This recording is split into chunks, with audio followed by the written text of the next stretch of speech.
Hey,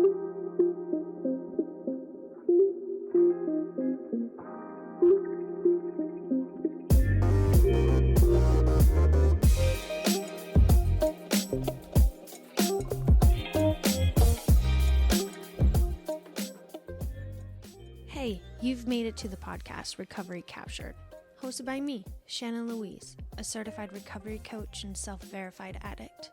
Join me on my journey through my recovery from mind-altering substances, eating disorders, depression, and much, much more. During this podcast, you'll hear my personal experience, thoughts, and opinions, as well as my guests' stories through their own recovery. I hope that you're able to take something away from this podcast and use it as a tool to help you see that your story is picture perfect.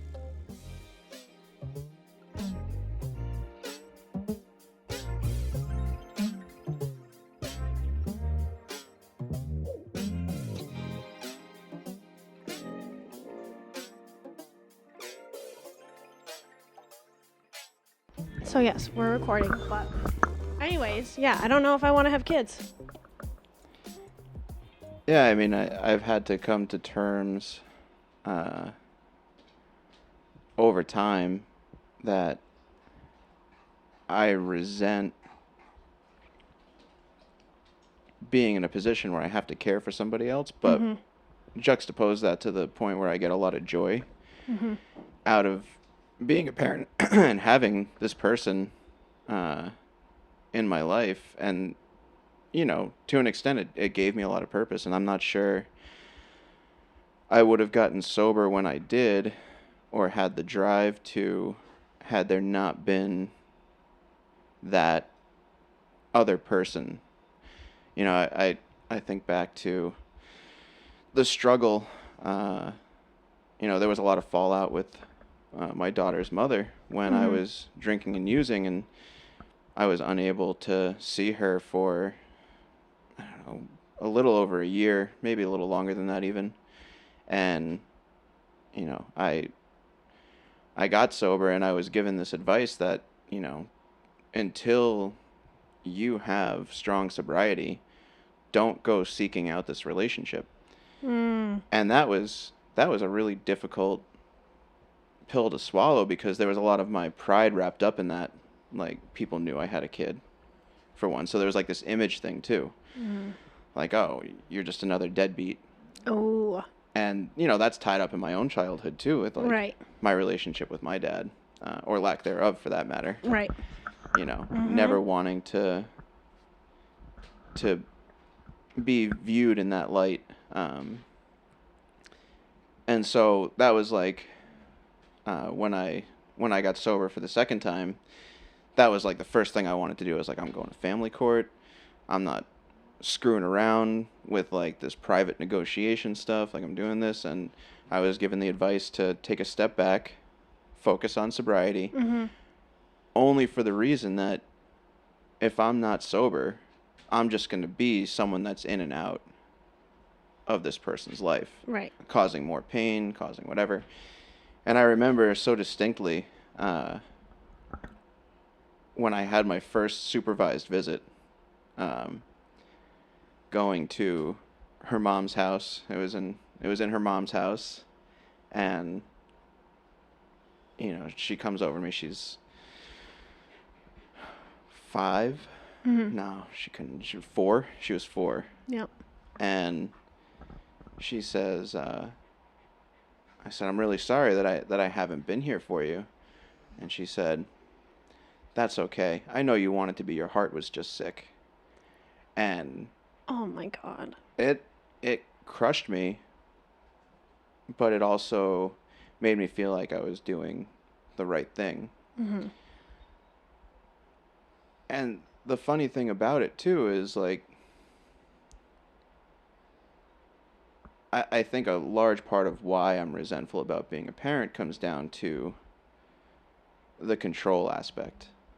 Like, I want to be in control, and when you're co-parenting especially, there's no control. Really no semblance of control. Right. Like, you are, and it's the perfect practice and response. Like, I'm responding to this person. I'm responding to their needs. I'm responding to their behavior. I have no control over what they actually do. I have no control over what they think. As a matter of fact, they probably have their own thoughts that have nothing to do with me, which is, as someone who has like this outsized sense of entitlement and purpose, like, you know, we were talking about earlier, like, what is my purpose? Right. You know, I'm not living to my potential, and like that's such a big part of it is like this sense of entitlement to being more than what I am and what I have. And that's been, you know, a big part of my journey and getting sober and staying sober. It's pretty fascinating because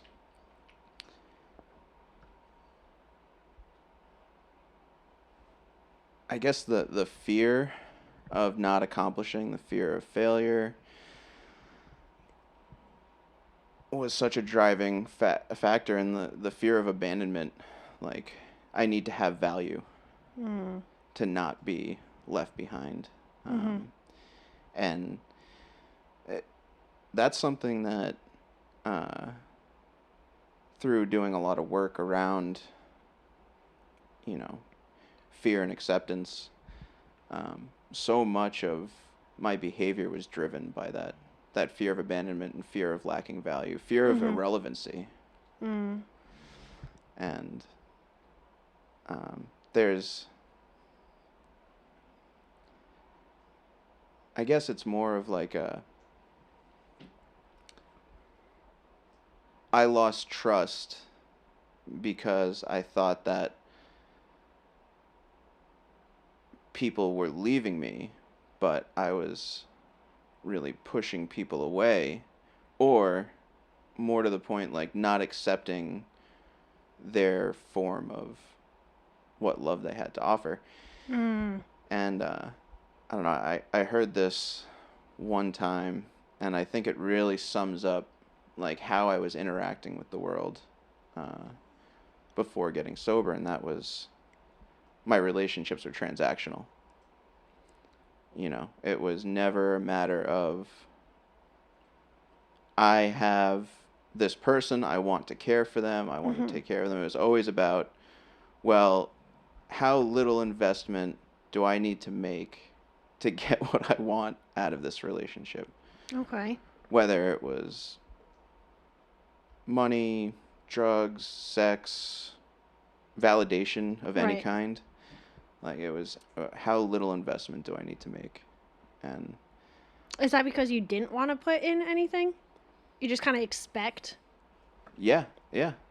I think that well, I heard this phrase recently, love bombing. Oh, okay. That I thought was pretty interesting, and it's, you know, putting a lot of front end work into a relationship and then just taking it for granted and expecting it just to carry through. I don't know. I like it. It's so true, because I could totally find places in my life that I've definitely love bombed or expected more, or, you know, half-assed it and still expected to have all that I wanted. The abandonment, though. Ooh. That's a touchy subject. Yeah, I mean, that was, you know, in 12-step programs, you know, you do your fear inventory as part of your work. And so much of the fears that I thought I had were so driven by that one thing. Yep. Just like every relationship I sabotaged, every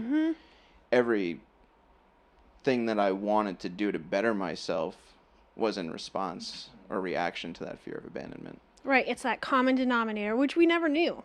Yep. Right? We knew that there was something.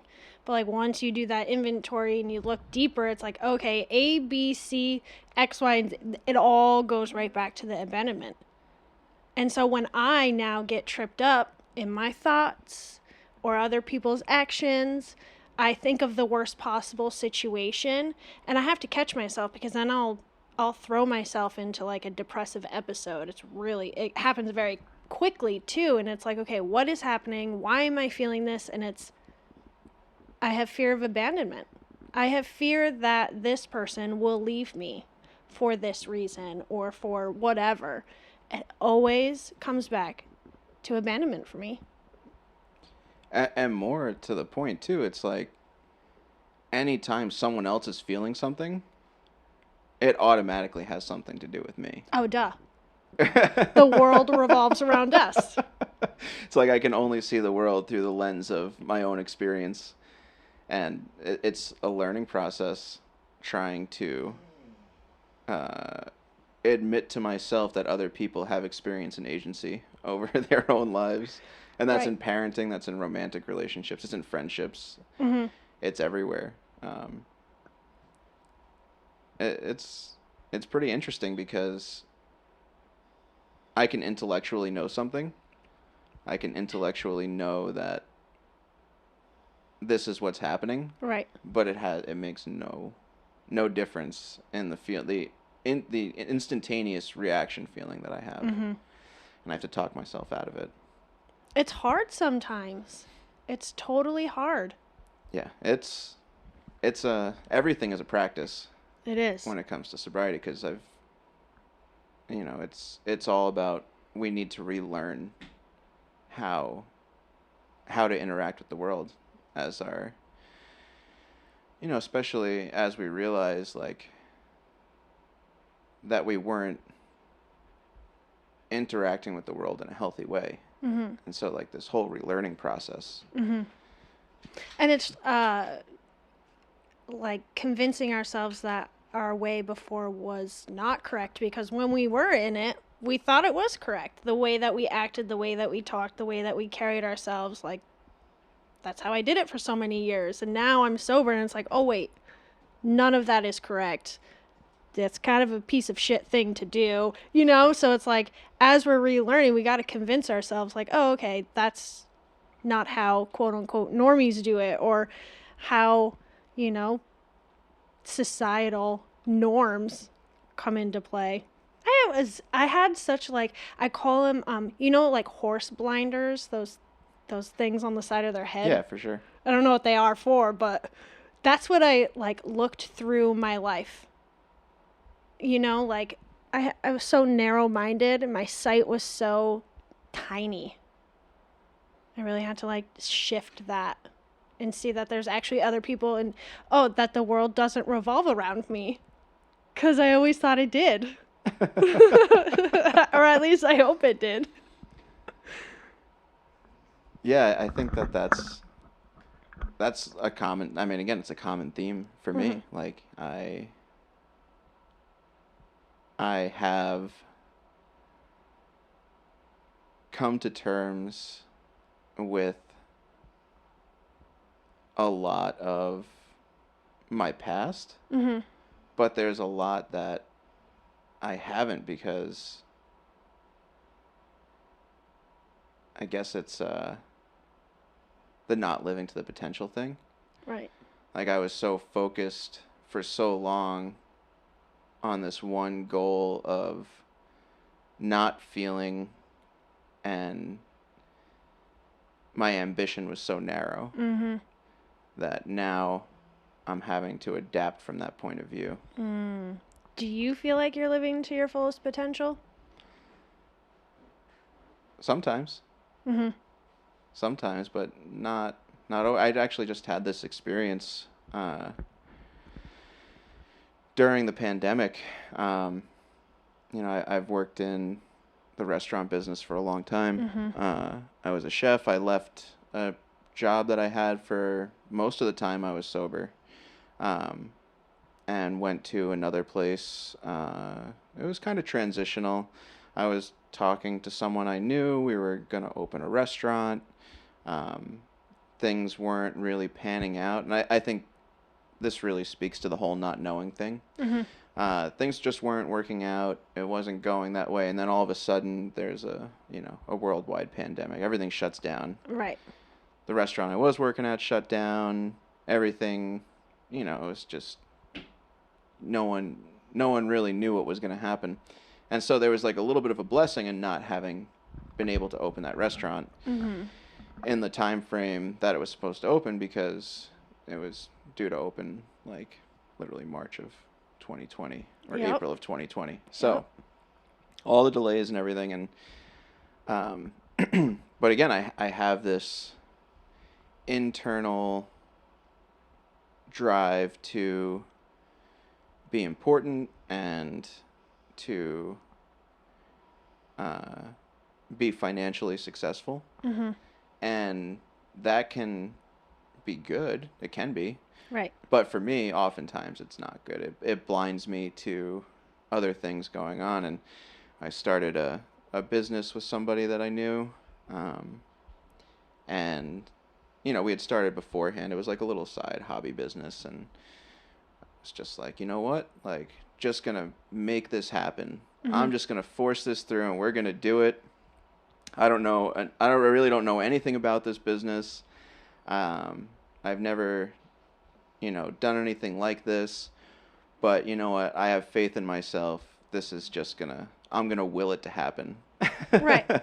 And there was some early success, and things were going well, but I was blind to what was happening behind the scenes, especially with my business partner.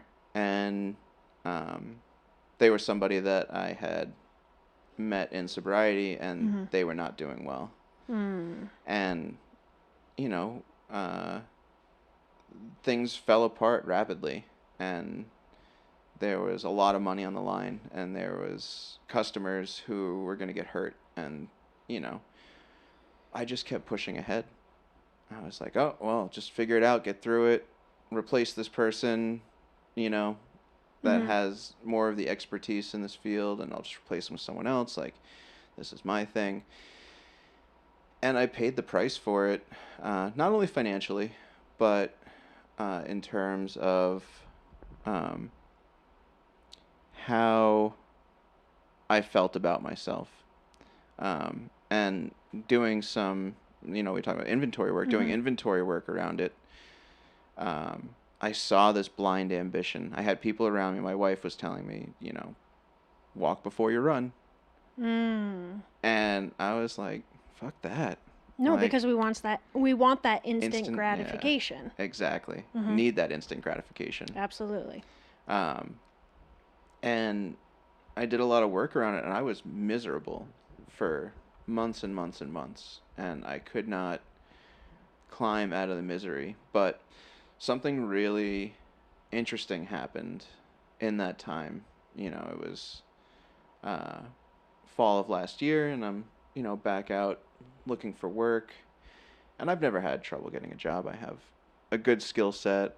I wasn't, necessarily worried about that. But it was more about I didn't want to go back to restaurants.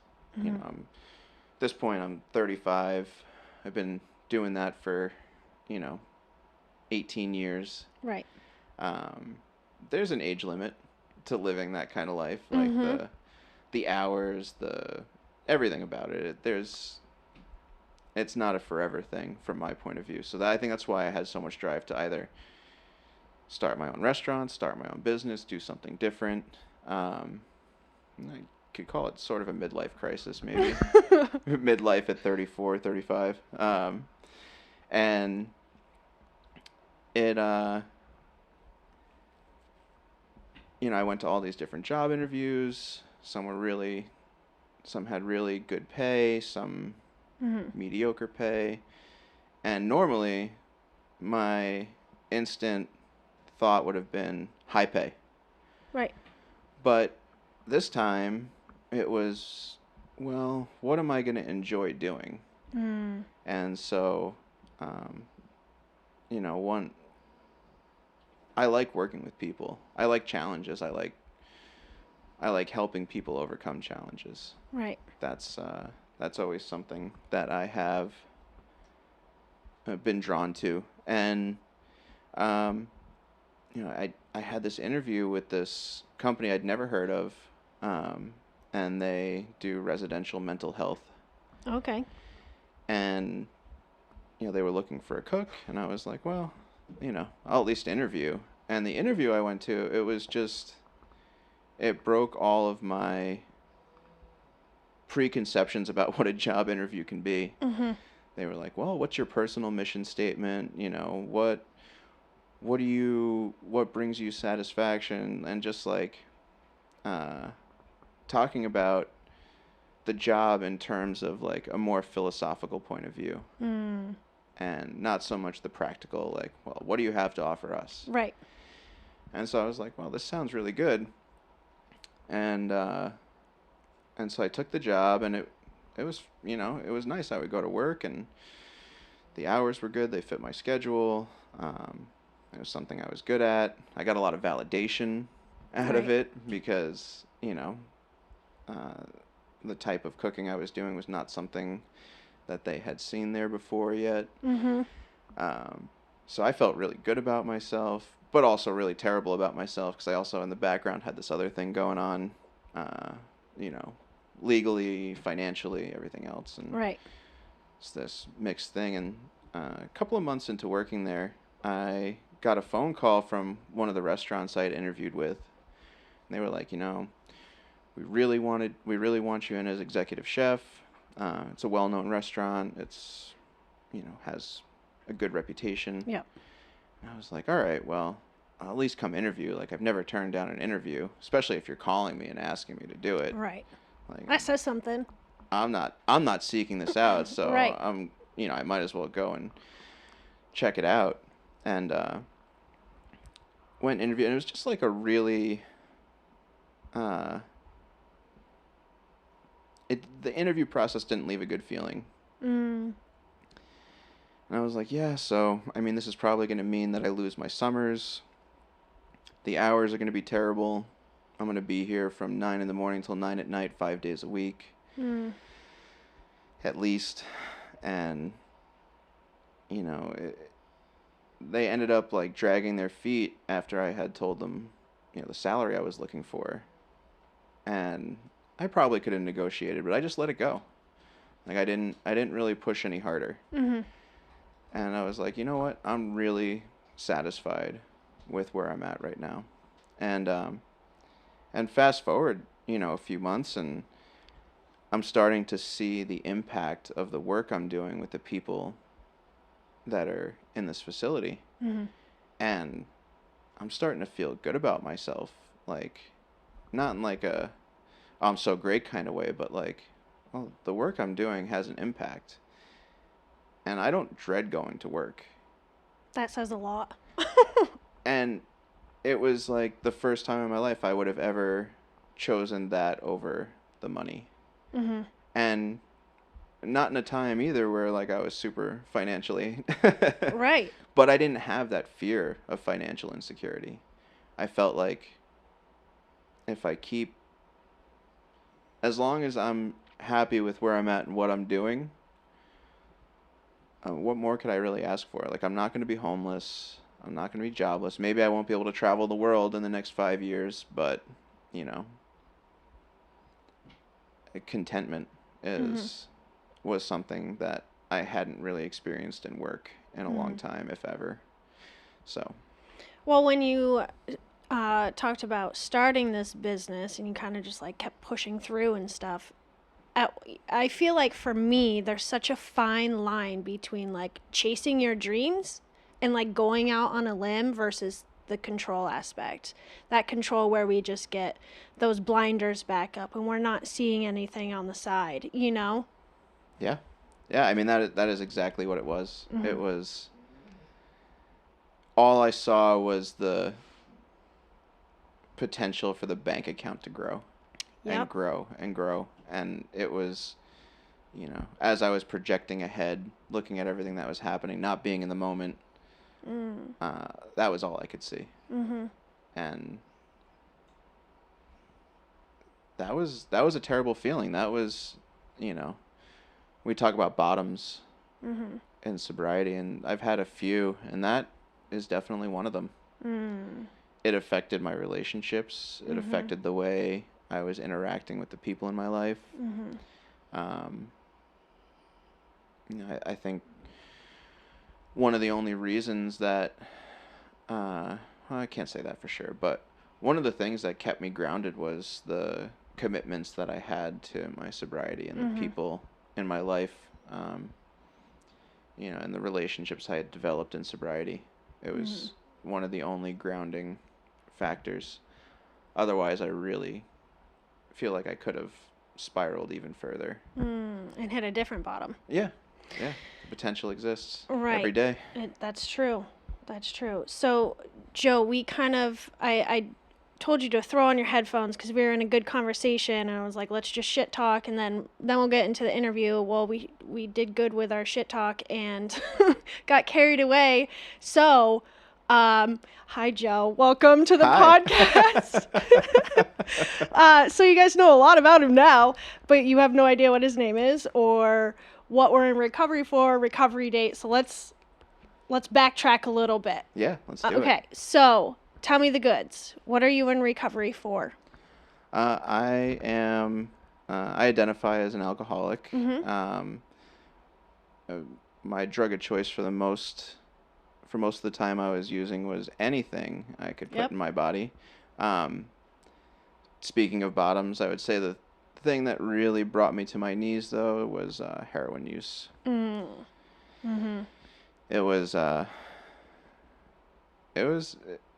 It seemed like a short time, but when I look back, like, it was drawn out over such a long period of time in different phases. I got sober this time. My sobriety date is June 15th of 2014. And I had been using, since I was, 14, 15 on a pretty regular basis. I'd say I became like a daily user of whatever by the time I was 16. You're a dumpster. Oh, yeah. Yeah. Give me booze, give me pills, give me weed. I mean, it didn't matter. It was just whatever was going to make me feel numb or not like I was feeling. Right. Take away the feeling of abandonment yeah. that we were talking about. Yeah, and also, like, I think a big part of my using was driven, and this goes back to the financial aspect, like, I sold drugs, I sold weed, I wanted to be important, I wanted people to need me, and who's needed more than a drug dealer? Really? Like, people call you all the time, Right. They always want something from you, you get to make money off them, you get to get, I get to get high because they're buying from me. Like, it was the perfect situation. And so that was like, that was my early motivation. I saw the opportunity for financial and material gain, and I got to be high. And that was great. That's a huge win. I mean, in the heat of the moment, yes. Now it's questionable, but I mean, I could still see the value in it. Yes, absolutely. I think we all could. I guess we just have a different moral compass. Now that we get sober, we know a little bit more. All right, Joe, give us a fun fact about you. A fun fact? You think this would be an easy question? I would. But is it? No. In my last interview, my sister's like, I asked her the question of, like, what's your favorite childhood memory? Like, with us. And then she turned it around and asked me. I was like, well, shit, I didn't know you were going to ask me that. She's like, so I was put on the spot and I could not think of it. So, hey, maybe you'll think of it down the road. Maybe. I know some, and we haven't even talked in years, I feel like. You have farm animals. You just told me that. That's true. What do we got? How many of what? Throw out some names. So my wife and I have a nice little piece of property that I will admit that she is mainly the driving factor behind this. Nice. I didn't really ever have a desire to have farm animals, but it's something that she loves. I knew I liked her for a reason. Yeah, and so we started with chickens. I think that's the gateway animal. Yeah. That's the gateway farm animal. It's like weed. Because they're exactly. You get a little bit of eggs. They walk around. They make chicken noises. They do chicken things. A running chicken is one of the funniest things ever. I love watching chickens run. They're ridiculous. But that one thing leads to another, as it were. Such a funny thought. Well, have you ever? I mean, when they run, they stick their heads out in front of them. They put their wings back, and they full charge and they waddle, so they're like going side to side. Oh, it's great. It's great. There's nothing better than watching a chicken run. Do any of your chicken have names? Yeah, we have the Brahma Mama. We have Black China. And I think right now that's probably it. Oh, and George. We had two Georges because they were both the same kind of bird, so they were both just called George. But one of the Georges moved on from this world. I hear it. Yeah. Yeah, so we have one George left. And then we have one chicken right now that's called Hennifer. Nice. Because she's broody and she's sitting on a bunch of eggs and she's being kind of mean, so she's Hennifer. Anyway, the chickens have names, some of them. Some of them don't. But I'm here for the donkeys. Do you have a donkey? I don't have a donkey. No, that would be great. Goats. That's what I was trying to say. Yeah, that's what everyone's in it for. They're in it for the goats. Yeah. How many? So right now we have 6. 6? Yeah. So are they the fainting goats? No, they're Nigerian dwarfs, and they're funny. They are weird little pack animals. They're smart. They're troublemakers. They're loving, but they're also giant jerks. Mm-hmm. And yeah, so my wife, she wanted to get a pair of goats, and there's a lady that lives up the road from us, and she had her goats listed, and the idea was like, oh, we're going to get some goat milk. It'll be great. Next thing you know, they have this other one too, so we'll get 2 does and a buck, and then, we'll do that. And then, oh, well, there's also this other buck that's across the lake in New York. So next thing you know, we have 4, and then it's breeding season, and then each of the does gives birth to a different baby, and now it's 6. So we have Vinny and Cal are the... so I will say that they are themed names. Okay. So the first 4 are named after artists. Cal was the first one we were looking at. He's our first buck. And he has a unibrow, so we named him Cal, as in Kahlo, like Frida Kahlo. And then, that just kind of took off from there. And so then there's Rennie, who's named as Renoir, and Georgia for Georgia O'Keeffe. Mm-hmm.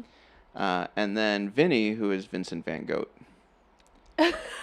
Because, how could you not? And then the babies are named after the goats. So, the greatest of all time. And obviously, the first one is named Jordan, for Michael Jordan. Mm-hmm. And then the second one was going to be named Brady. And this might be to the consternation of some New England fans, but I am a New York Jets fan. Mm-hmm. And I would never name any of my animals after Tom Brady or anyone from the New England Patriots. So, as a little slight to Tom Brady, we named the second one Peyton. For Peyton Manning. Nice. That's great. And then the next animals up were rabbits. I love rabbits. Well, they're also delicious. I know. You eat your rabbits? Well, do you eat your chickens? We did do meat chickens once. Do you eat your goats? No. Okay. The goats are for milking. Do you milk them they're yourself? More pets. They're more pets.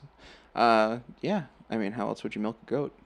I don't know. You send off like a cow to a slaughterhouse. So like So to I a didn't know milk if house? you like. I don't know. You're talking to a vegan about like eating frickin' rabbits. Yeah, I know. Do you name them and then eat them?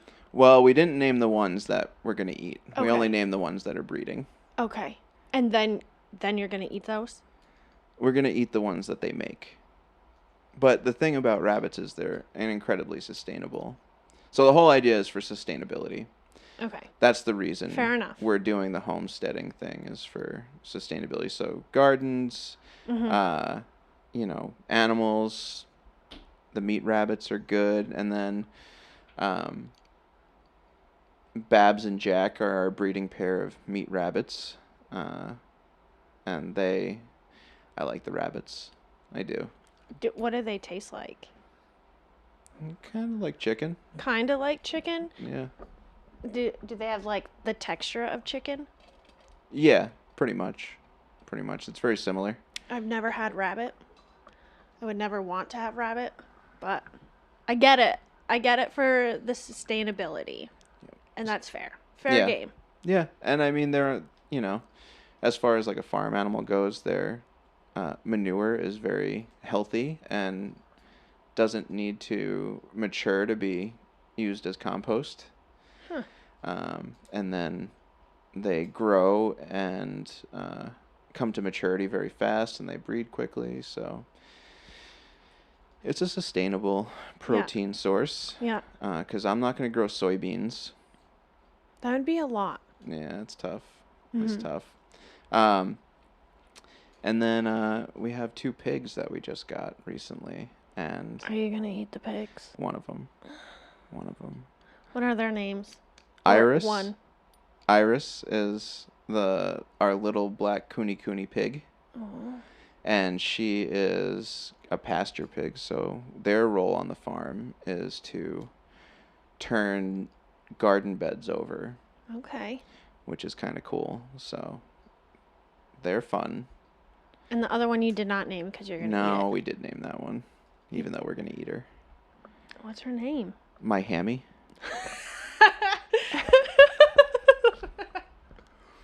That's great. That's great. I like it. But it's hard. Like I as the person who is going to be slaughtering these animals, I try to keep my distance, but it's hard. Mm-hmm. I don't want to get emotionally attached to animals that I need to then process for food, as that is their intended purpose. I try to keep my distance a little bit. I would look at them and just fall in love. Yeah, it's tough. It's tough. You got to compartmentalize a little bit, which fortunately, as an addict, I have some experience in. I have some experience. It comes naturally. I have some experience in being able to compartmentalize these things and separate and dissociate the emotions from it. It all pays off. I mean, if you had asked me 7 years ago if I'd be living on a farm, slaughtering my own animals, you would have laughed. Building, and it would have been hilarious. Yeah. I would have been like, "You're out of your fucking mind." Right. That's not where my life is headed. Like, no, I'm gonna eventually have my own restaurant. And I'm gonna sell drugs out of my restaurant. But yeah, no, the farm life was not. Maybe a weed farm. Yeah, right. If you go back far enough, there's probably some thoughts of that. But no, I'd never built anything in my life. Anything of consequence. Like I'd never really known how to do any kind of carpentry or anything like that. And now I'm, I wouldn't say I'm a tradesman, but I'm able to build stuff and fix things and put things together. And I built all the outbuildings for all our animals. One interesting thing that you learn is how to work with other people. And my wife and I, we get along great, but we've determined that we do not speak the same language when it comes to tasks and building things. Okay. And it was a major source so now we separate those things. We don't we don't really do those things together. And normally I would have been like, nope, this is a problem we got to solve. We got to figure out how we're going to do this. And no, it's actually more just like acceptance. Like, nope, this is something I'm going to do. This is something you can do. If I need your help and part of the task, I'll ask. But, oh, man, we built the chicken coop together. And I'll tell you that... Do you look at that coop now and have a lot of resentment? No. More the kennel that's next to it. The coop itself is all right. But it was a tough day. That was a hard day. There was some muttering, and there was some tongue biting, I think on both sides. And yeah, we just don't speak that same language. Right. And and like that's okay. Like right. I never would have been able to accept that before. I would have been like, nope, you're going to figure out how I want this. Like, I'm not going to make the adjustment. You're going to have to make the adjustment. I'm going to teach you how to make the adjustment. And that's just not what it is. Like, we just have our roles, and they're both important. And, I build things that mostly stay together, and she fills them with animals. It's a perfect team. Yeah. Okay, so that was a perfect fun fact. Okay, well, thank you. Yeah, that was great. Thank you. I'm glad you thought of my fun fact for me. I don't know if I want to meet your animals before you slaughter them, so maybe after, so I don't get attached to them. So you'd rather see them as meat than meet them? No, I'd rather them be gone before I come. Okay. Does that make sense? Yeah. But you're a chef, so it comes out great every time, I'm sure. Like, don't get me wrong, I love the taste of meat. Meat is delicious. And I think that's my workaround for the feelings around it. Right. Like with the goats, because they're more like pets. I mean, we really babied them hard when we first got them because, it wasn't necessarily the thought like, oh, this is really going to become something like this is just something we're going to do. And we're going to have this and we'll make some soap out of goat's milk and make some cheese and that'll be that. But, it's kind of taken on a life of its own, as these things do. And, being a chef, I have to say to myself, like, well, if you're going to cook these things ethically, you should be able to do all the front end work. Like, you shouldn't be separating yourself or be willing to separate yourself from that part of it. Like, to me, that's dishonest. Like, if I'm going to prepare a meal that's made from the meat of an animal, I should be able to be willing to be in touch with the start end of that. Makes sense. Otherwise, like, I think you just have more of an appreciation for it. And this is like one of the things that I've been able to do at my job.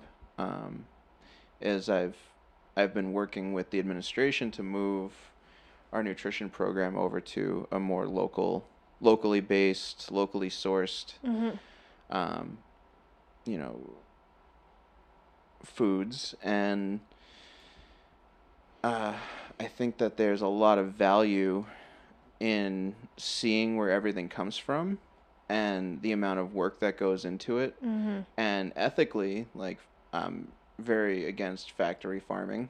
I think if there's an ethical issue with eating animals, I think that's probably the main source of it.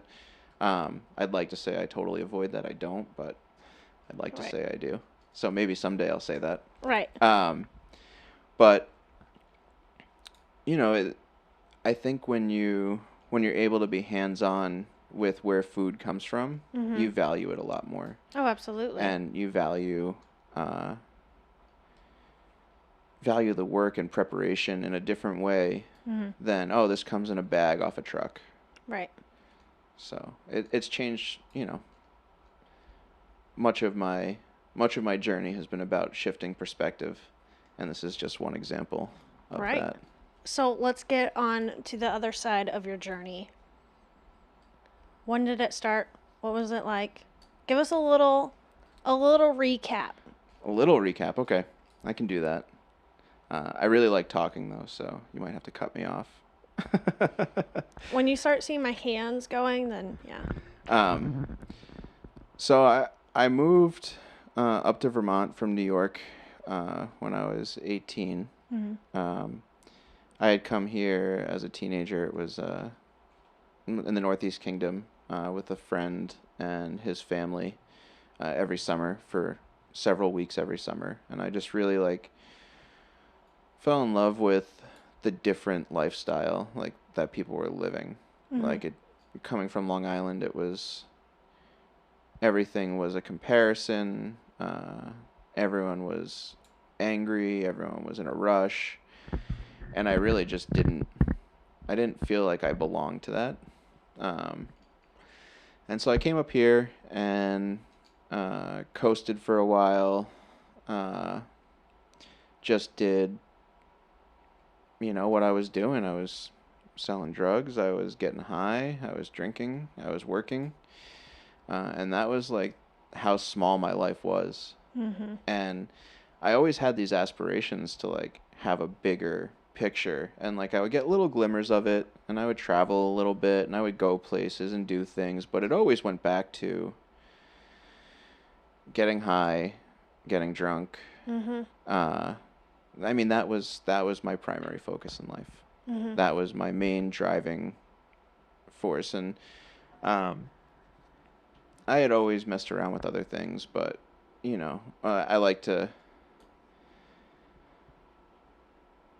I'd like to think that I didn't have a problem until such and such a point. That was always what I was saying to myself. But I was always crossing the such and such a point over and over again. Yep. And I got into pills, and coke, I guess, was probably the second one. And I went on a really rough bender I think I was 23 coming out of it. It was a couple of years where I was just constantly high on whatever. I mean, that was during a time where I was working an early morning job too. And I would get off work at 3:00. I would go home. I would do a half an 8-ball of coke, and I would take I don't know, and alone. I was never with people. I didn't want to share. No, why would you? No, I didn't even enjoy it. It was just a compulsion. That was the thing. I didn't really enjoy it, and then I would take an Oxy and I would go to sleep, or I would take a bunch of NyQuil and I would go to sleep, and then just do it all over again. It was quite a while, and I kind of hit a wall with that. The summer I turned 23 and I bailed out. I went to New York, sought refuge for a couple of weeks with a friend. Still smoking weed, but I kind of separated, and I felt that first, I called it pill sickness. I didn't want to say withdrawals, but sure, that's what it was. And I got through it, and I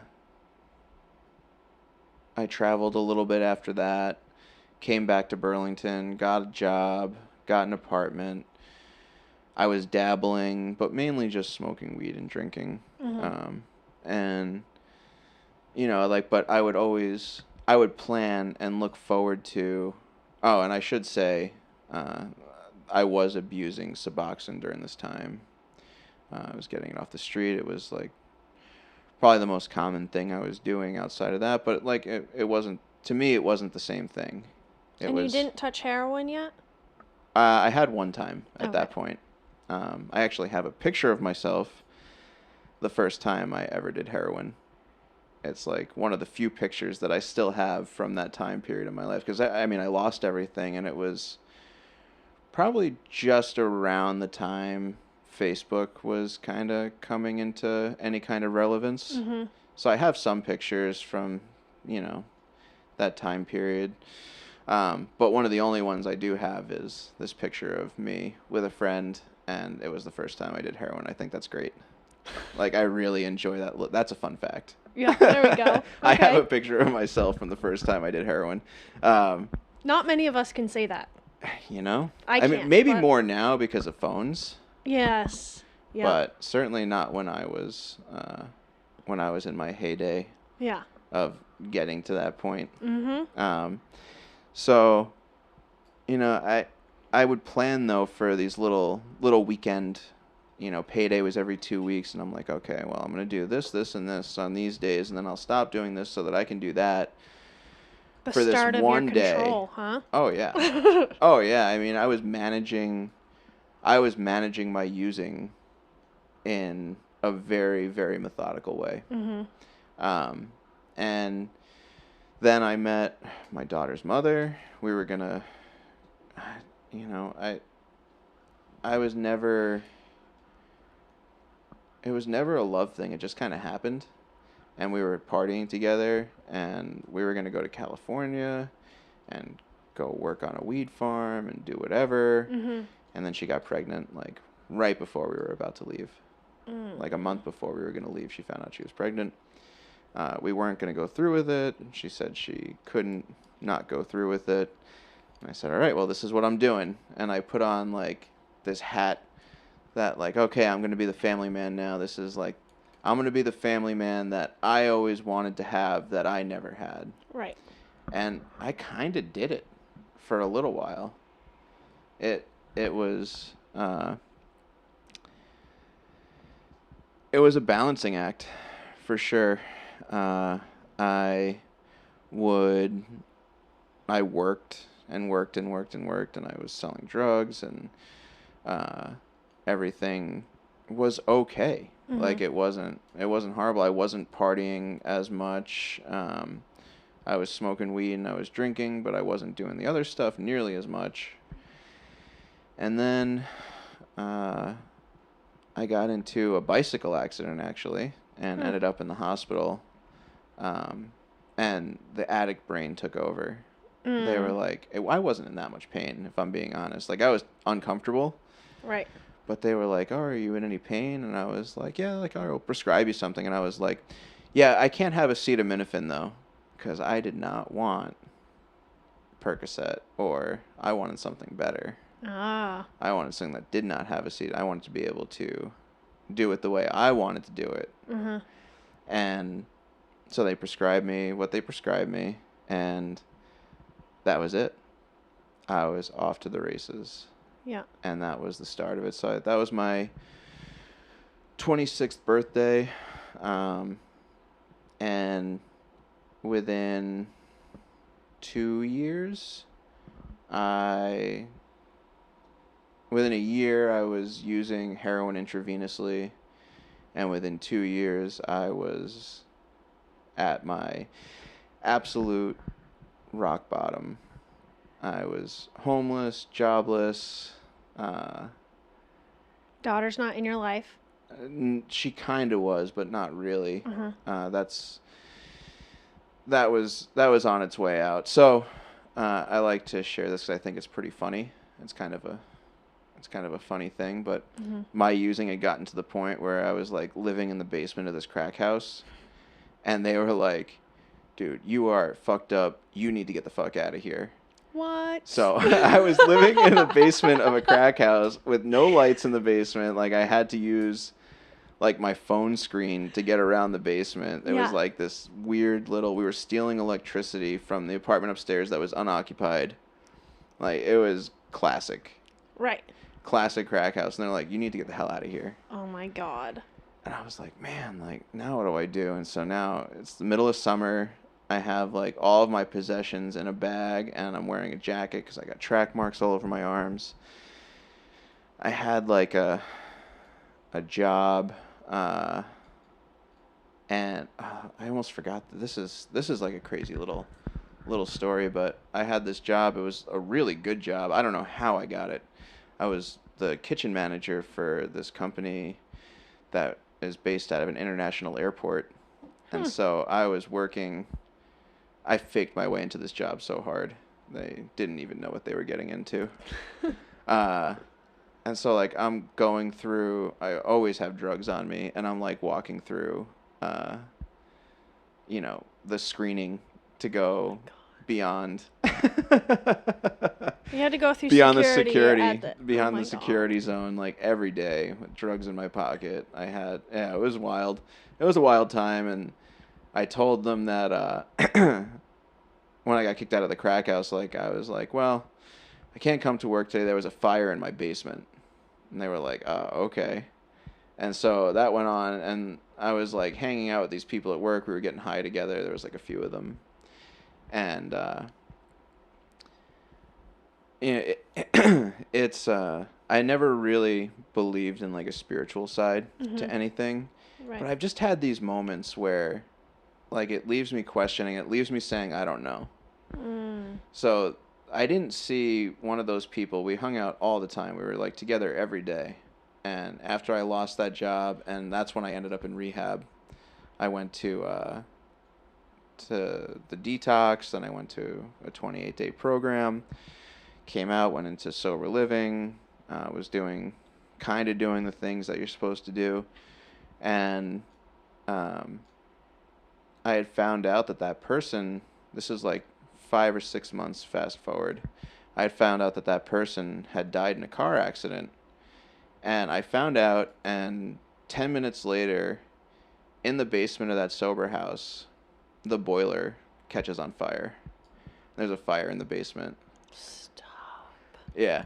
So, I mean, coincidence, whatever, I don't know. And that's Right. that's where it always leaves me, is I don't know. And that's been such a healthy perspective to have on these things. And, like, that wasn't the end of my journey. Like, I was in that sober house. I made some really great friends. I wasn't really doing anything to stay sober, though. Was that a local sober house? Yeah, that's in the Burlington area. And so I was working in a restaurant. One night I decided I wanted to have a drink. Mm-hmm. And nothing happened. And I was like, okay, cool. So I can drink. And next thing you know, I'm like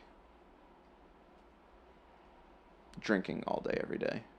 While living in the sober house. Well, I mean, they kicked me out pretty quickly. I think they realized what's going on. One of my best friends today actually kicked me out. Like, he's one of my closest friends now. Huh. He kicked me out.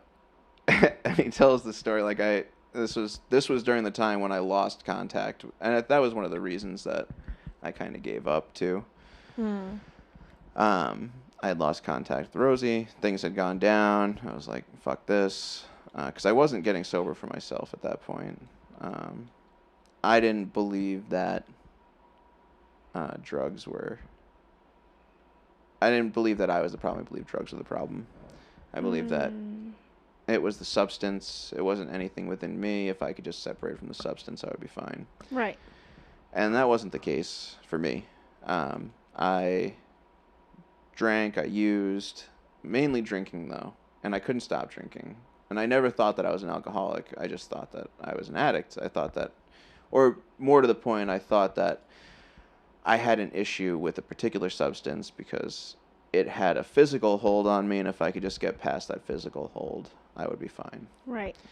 But I'll tell you what, there's a non-physical compulsion for me that's involved in the way I use and drink. Mm-hmm. You know why? To me, doesn't matter as much as it used to. It's more about what I'm doing now to not get to that point again. Mm-hmm. And so I ended up going back to rehab again, and I really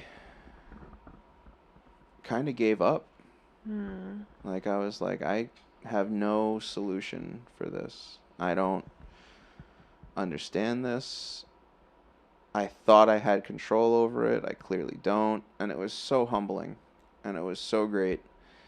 And, I had all these, I had all this time, for one. So I had all this time to think about everything and work on things. And, the fellowship program, I'm associated with, like, I was always so caught up on, like, oh, this spiritual crap, this God crap. And, like, finally I was just like, you know what? I don't even care. I don't care anymore. Like, I just don't have, I don't know. Right. I don't know because I can't do it. And that was probably, like, the best thing that I ever did for myself, was finally admitting that I don't know something. Like, holy shit, I thought I knew everything.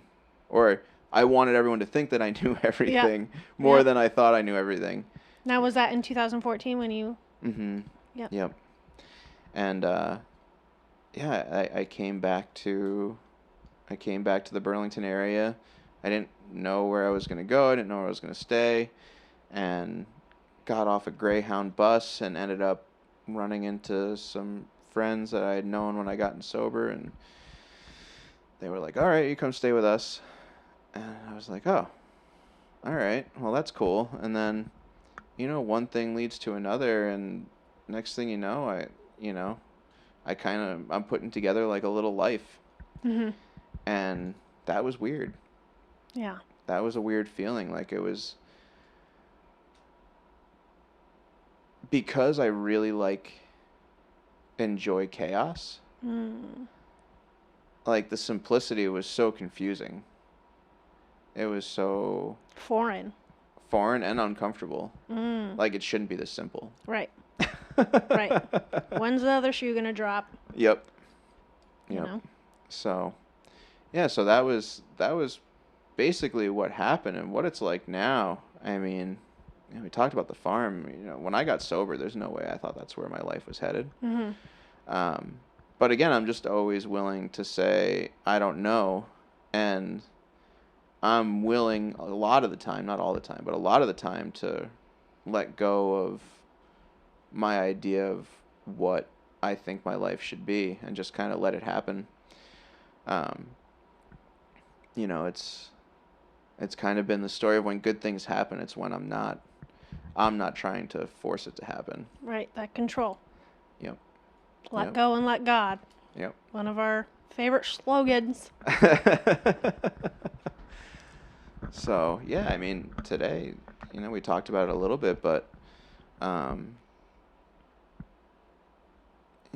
I guess I'm really I'm content. Like, and even when I'm not content, I know that I can be.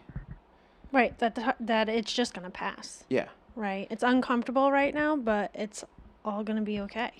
Like, not to always bring it back to the farm, but let's always bring it back to the farm, please. When I went to go pick up the first pig that we got, Iris, the little Cooney, we put her in her stall and her pasture area, and I went to go grab a pitchfork and went to go grab some hay out of the goat pasture and out of their stall, and I was shoveling it out, and it was gross, and next thing I know, I look over and there's this little tiny black pig rolling around in some shitty hay. And I was like, what the fuck are you doing? How'd you get out? Mm-hmm. And so I go to grab her, and she bolted. And I was like, you gotta be fucking kidding me. This fucking pig has been here for an hour. I just drove 3 hours to go get this pig. Round trip. Now, this pig has been here an hour, and she's gone. And she's probably never coming back. Ever. Aww. Ever. And so, like, I'm going through the woods. I'm, like, chasing her. I'm like, how do I chase a pig through the woods? First of all. They're fast. She's fast. Yeah. And she's low to the ground. So, like, the woods, they're kind of overgrown. Like, it's not like, yeah. Anyway. And so finally I just surrendered to it. I was like, well, if she comes back, she comes back. And that's what it's going to be. Right. And so she kept, like, going and then coming back. The neighbors are calling. They're like, oh, there's this little black pig. And I'm like, yeah, she's on her own journey, man. If she wants to be here, she'll be here. And my wife got home, and she was distraught. And I was like, well, no, we just got to kind of let we just got to let the pig do what the pig's going to do. And she was not having it. She's like, no, I am going to get that pig. Right. And I was like, I was getting mad because I'm like, I already did this. And like, but because it's not all about me, even though I was getting really angry and upset, I did my best to not show it outwardly and helped and let her go through the process, even though I was like, you know what, she's been back to our property like 3 or 4 times. She'll come back again eventually. Like, and then we'll have an opportunity to get her locked in somehow. I don't know. But I was like, I just need to believe that this is how this is going to go. And so we're, we come back, we're having dinner. She's really upset. I'm kind of like annoyed she's upset, even though I'm not really annoyed because I totally get it. Right. But like, I also feel partly responsible because she got out on my watch, And so like, there's all this stuff wrapped up in it. There's all this relationship stuff. There's all this, feeling bad about myself, feeling bad for myself, trying to be a good partner, not really wanting to be a good partner because it's, whatever. And finally we're sitting down, we're eating dinner, and we get a call, and the person's like, oh, I think that little black pig's back in the pasture. And I was like, what? And he goes, yeah, it's in there with the goats. And I was like, oh, cool. And so we go outside, and 3 people have a much easier time trying to catch a pig than 1 person. And so we kind of triangulate around the pig, and we kind of corner her, and she tries to run through my legs, and I grab her and I bear hug her, and it was just like that relief. And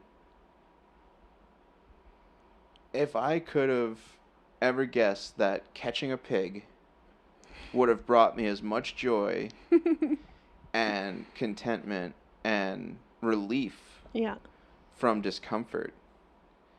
I mean, granted, the pig caused the discomfort, but not really. Like, it was my own response and reaction to the situation that was causing the discomfort. But the simple act of letting go and just letting things unfold the way they were going to, accepting them as they are, and catching that pig and getting her in a safe spot and incorporating her into the farm, like that level, that's immeasurable, and I never could have thought that I would have gotten that from anything but drugs and alcohol. And it's like, what kind of weird journey is this that, this is what my life has come to. Like, I never thought the simplicity of that would have ever satisfied me in any way. And it more and more, it just does. It just does. I think as the delusions of grandeur slip away, and the whole, thing last winter with the blind ambition, I think that really helped me put into perspective, like, what is important. Like, what was still there when that ambition went away? Right. Who was still there? Where was I still finding some joy? And, and that to me, more than anything, is just so, it's such a teachable thing to be able to sit back and look at, well, this is what I did, this is the result. But I never did that before I got sober. I was never willing to, because the answer was not what I was looking for. Right. I wanted the answer to be what I wanted the answer to be, instead of just being willing to have the answer be what it was. And, I think that kind of sums up my journey in sobriety as a whole. Is I don't know, but I'm willing to see. I'm willing to find out. I like it. I love the farm. I love how we keep bringing it back to the farm. the craziness of the before, and then, you know, the success for, you know, the after, for putting all this work into being sober. And now look at you. You know, it all pays off. It does seem to. It does. What do you do for self-care? Ooh. So when I got sober, I decided to take my comfort in fried foods and ice cream. Yes, And did. I gained probably 100 pounds in the first two and a half years I was sober. Mm-hmm. And I got on the scale one day. I hadn't weighed myself since I was in rehab. I got on the scale, and it said 350 pounds. Mm-hmm. And I said, shut the fuck up. And then I stepped off the scale, and I stepped back on, and I was like, how the fuck did this happen? Like, totally unaware of what I was doing to myself. Like, everything hurt all the time. I was in so much discomfort. So a big part of, like, the change I've made over the last 4 or 5 years, probably 5 years now, has been that I take my nutrition more seriously. And, you know, I backslid a little bit during the pandemic. Sure. But I had lost 95% of that weight that I had gained, and I felt really good about where I was at. I felt strong for the first time in a really long time. Like, you know, there's one thing, you know, I was never trying to look like a bodybuilder, but there is something nice about feeling strong and seeing the results of hard work. And, like, you know, I think my initial apprehension to making any kind of change is the instant gratification. Like, I want it to be instant. If I go to the gym, I want to walk through the door and I want them to shave 50 pounds off me the second I walk through the door. Absolutely. I don't want to have to put in the years of work that it takes to really adjust, you know, months of damage. Right. Like, that is disheartening because it's not instantaneous. And, you know, I really, for the most part, have adjusted the way that I eat. I don't feel like I'm going to die of heart disease at 40 years old. That was, like, one of my biggest things. So that was, like, you know, we do amends. That was one of my biggest amends to my family, was, like, I'm not going to kill myself with drugs and alcohol, and I'm not going to eat myself to death. Right. And, you know, I think a big part of, like, the depression from this winter was, like, the gyms were closed for all those months. Yep. And I didn't really want to go back to the gym because of all the people. And, like, I didn't want people breathing on me. And it, you know, it was like this fear.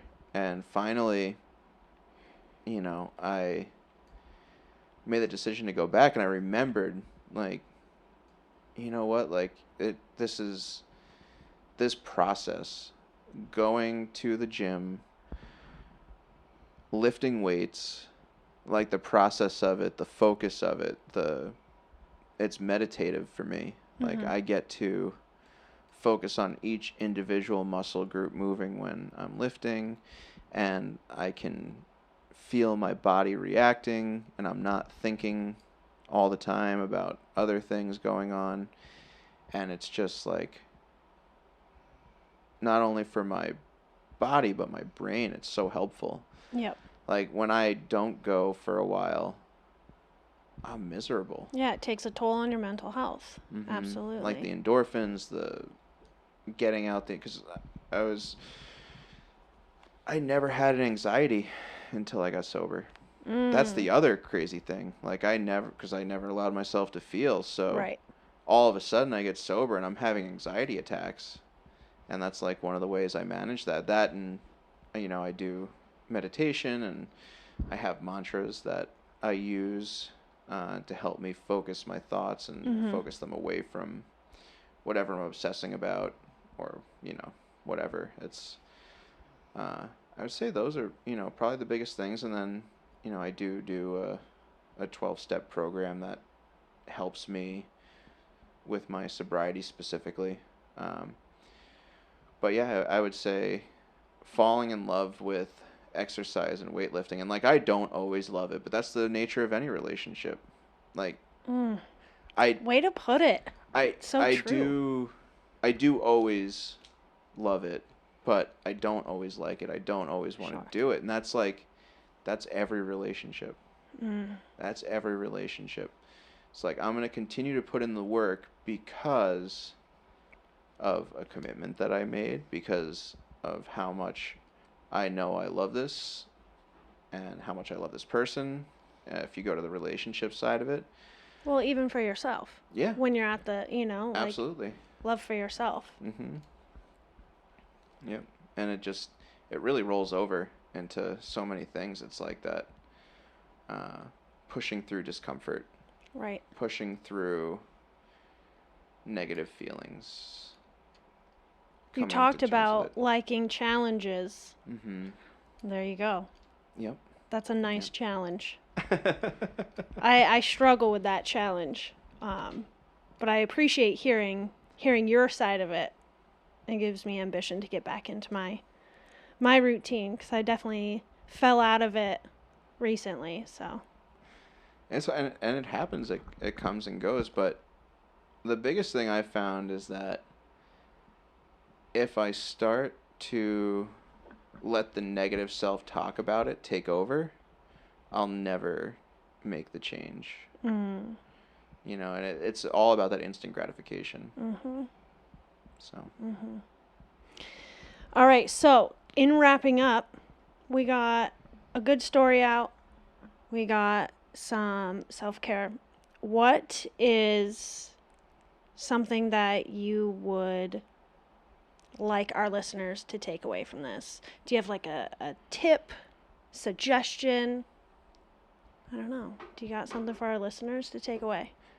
Yeah, I would say that the biggest, and I kind of touched on it a bunch of times, but the biggest thing for me has me been willing to say, I don't know.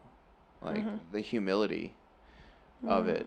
Like, it's constantly the thing that saves me over and over again.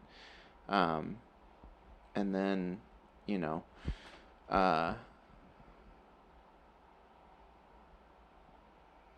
just following through on commitments, like that consistency. If I make a commitment to something, I need to follow through on it, because it keeps a consistency and a routine in my life. Which is so key. And that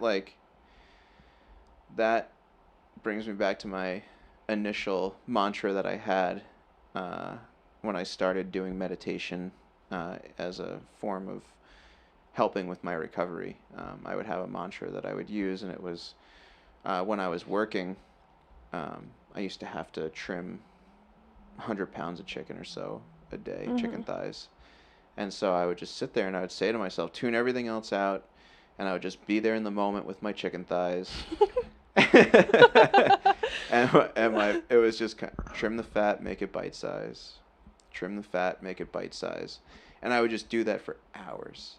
It was so mindless, and it was also so awesome, because that pretty much sums up like how I have to think about the world. Like, I need to get rid of all the bullshit as much as I can, and then deal with it in small pieces and not try to conquer every problem that I have in one shot. It's what can I do right in this moment that is going to move me closer to my goal of being sober and being a good person, or what's going to move me further away. I love that. I will now not be trimming chicken thighs, maybe my broccoli, but we'll trim off some leaves. Trim the stem and make it bite-sized? Exactly. Yeah, that works too. Oh. Well, I want to thank you for coming here and offering your story and finally seeing you for the first time in forever. So it's really at least 2 years. Absolutely. It's been too long. So thanks again for coming, and we'll do this again. Thanks, Shannon. All right, bye.